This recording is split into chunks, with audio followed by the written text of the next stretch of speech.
Manchester United have extensively been scouting Enzo Fernandez, a 21-year-old midfielder from River Plate, and apparently they are ready to pounce and make their first move in the transfer market and bring him to Manchester United in the summer. Apparently, Enzo Fernandez has been a discussion topic during Ten Hag's second round interview. Apparently, Erik Ten Hag himself is aware of him because he features in the scouting reports at Ajax, who have been having great success in the South American market with players like Anthony and David Neres and Tagliafico, among others. And so reports are claiming around the world that Manchester United are really in for Enzo Fernandez. So what can he bring to Manchester United? The first thing he'll bring to our midfield is, of course, aggression. Ralf Rangnick himself talked about how our recruitment should be focused on bringing physical and aggressive players because he feels that we do have enough technical players but not enough aggression in midfield. And he's right. I agree with him, and I'm sure you do too. Currently, out of the players we have, only Scott McTominay seems to be up for a fight in midfield, and that's simply not enough. And so Enzo Fernandez is definitely that type of player who has that grinta, and who is really up to a fight, always willing to tackle, very aggressive in the press, and he could provide bite in the center of midfield. The second thing he will bring is, of course, midfield balance and tactical flexibility. Right now, if you look at Manchester United, each of our creative players love to play on the left. Our midfielders, Bruno Fernandes and Paul Pogba, they all like to play off the left. Jadon Sancho, Elanga, Marcus Rashford all like playing on the left. Jesse Lingard as well. Every striker we have likes to go and play on the left so that they can cut into their right foot and have a higher chance of scoring goals. But nobody likes playing on the right. And so what kind of team are we if the opposition knows that every chance we create comes from the left side? That makes us very predictable, and it makes defending against us all the much easier. And so Enzo Fernandez, as you can see from his heat map right here, even though he's a central midfielder, he seems to be more than willing and more than comfortable playing on the right-hand side. He's also a player who is eager to cross, and he loves long balls.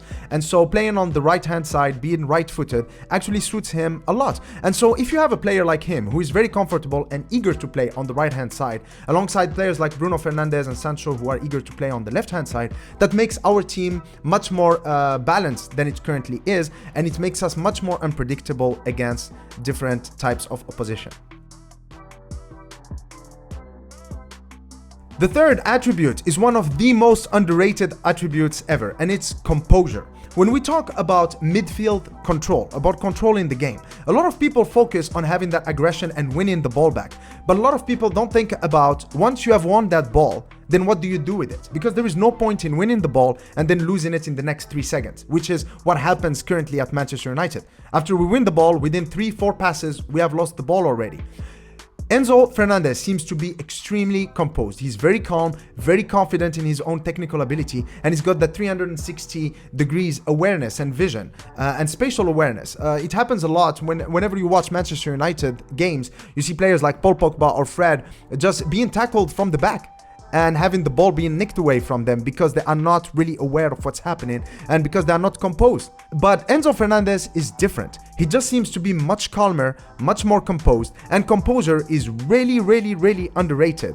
And at Manchester United right now, since Michael Carrick retired, we haven't had a composed midfielder in the center of the park. But every great team had one great midfielder who was composed. Paul Scholes, Pirlo, Seedorf, Sergio Busquets, right? All of these are really composed midfielders who can keep the ball and allow their team to breathe, and then we can build up and then attack with higher quality and create higher quality chances rather than just make and attempt passes that we have no chance of completing or losing the ball because we cannot keep the ball under pressure.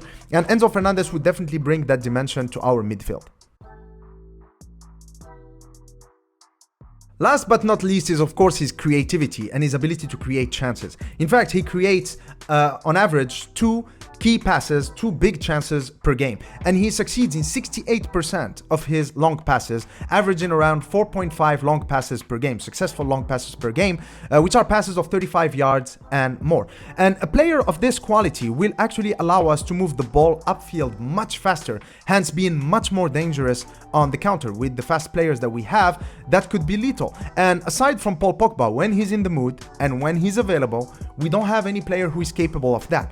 And so Enzo Fernandez would bring another extra dimension when it comes to our ability to create chances and win games and score plenty of goals. So yeah, I'm really excited about this player, especially considering the fact that he's not going to be expensive, about 20 to 25 million pounds.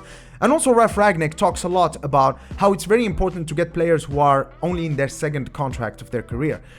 Because that's where the motivation is. If you get players who are already in their third or fourth contract, they already feel that they have achieved much. They're already millionaires. And so the motivation is not as intense as it is when you sign players who are 21 years old, like Enzo Fernandez, and who are just signing their second contract of their career. Alright guys, I hope that you enjoyed watching this video. Variety is the spice of life, so please pick any of these 4 videos and keep watching everything football content. Until next time, cheers.